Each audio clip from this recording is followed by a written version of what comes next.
Assalamualaikum warahmatullahi wabarakatuh. Jumpa kembali dengan saya, Rahayu Mayangsari, Eskom Mkom. Nah, untuk kali ini saya akan membahas materi tentang sinkronisasi proses.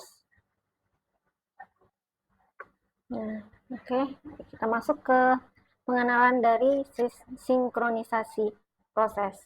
Nah, proses yang konkurensi adalah proses-proses yang berada pada saat yang sama, di mana konkurensi merupakan landasan umum untuk perancangan sistem operasi. Proses-proses yang konkuren dapat sepenuhnya tak tergantung dengan lainnya, tapi dapat juga saling berinteraksi satu sama lain. Nah, proses-proses yang berinteraksi memerlukan sinkronisasi agar terkendali dengan baik.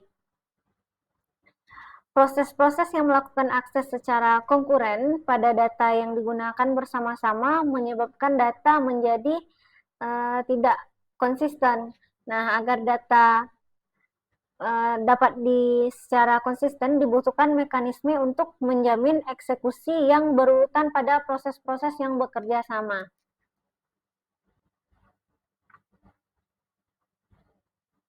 Oke, lanjut ke permasalahan dari critical section. Critical section merupakan sebuah proses yang mempunyai sebuah kode segmen di mana proses memungkinkan untuk mengubah variabel umum, mengubah sebuah tabel, dan menulis sebuah file. Gambaran dari sebuah sistem adalah ketika sebuah proses dijalankan di dalam critical section, namun tidak ada proses lainnya yang diizinkan untuk menjalankan critical section. Sebuah solusi dari permasalahan critical section ini harus memiliki 3 syarat. Yang pertama yaitu mutual exclusion, di mana apabila proses PI menjalankan critical section-nya, maka tidak ada proses lain yang dapat menjalankan critical section berikutnya. Yang kedua yaitu progress. Apabila tidak ada proses yang menjalankan critical section-nya dan terdapat beberapa proses yang akan memasuki critical section, maka proses itu tidak dapat diproses di dalam daerah pengingat. Yang ketiga yaitu bounded waiting, yaitu terdapat batasan jumlah waktu untuk memasuki critical section. Oke, lanjut ke semafor. Prinsip dari semafor ini ada dua, yaitu dua proses atau lebih dapat bekerja sama dengan menggunakan penanda-penanda sederhana. Nah, proses dipaksa berhenti sampai proses memperoleh penanda tersebut.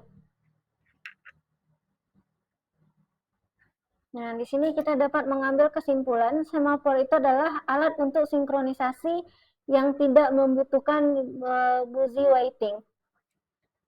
Implementasi dari semafor harus dapat menjamin mutual exclusion variabel.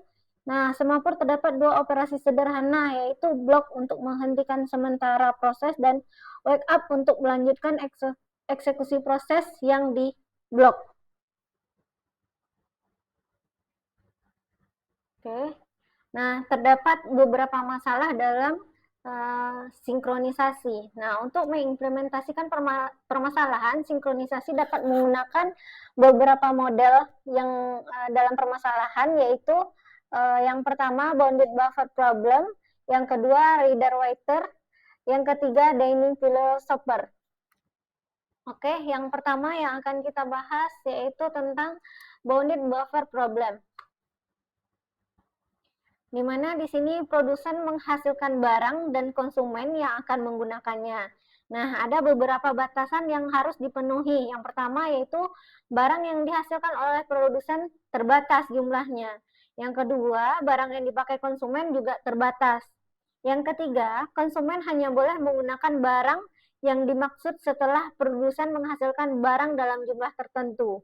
Yang keempat, produsen hanya boleh memproduksi barang jika konsumen sudah kehabisan barang. Oke, lanjut ke reader waiter problem. Nah, terdapat dua variasi pada permasalahan ini. Yang pertama yaitu Seorang reader tidak perlu menunggu reader lain untuk selesai hanya karena writer menunggu. Nah, reader memiliki prioritas lebih tinggi dibandingkan si writer. Yang kedua, jika ada writer yang sedang menunggu, maka tidak boleh ada reader lain yang bekerja. Nah, writer memiliki prioritas yang lebih tinggi.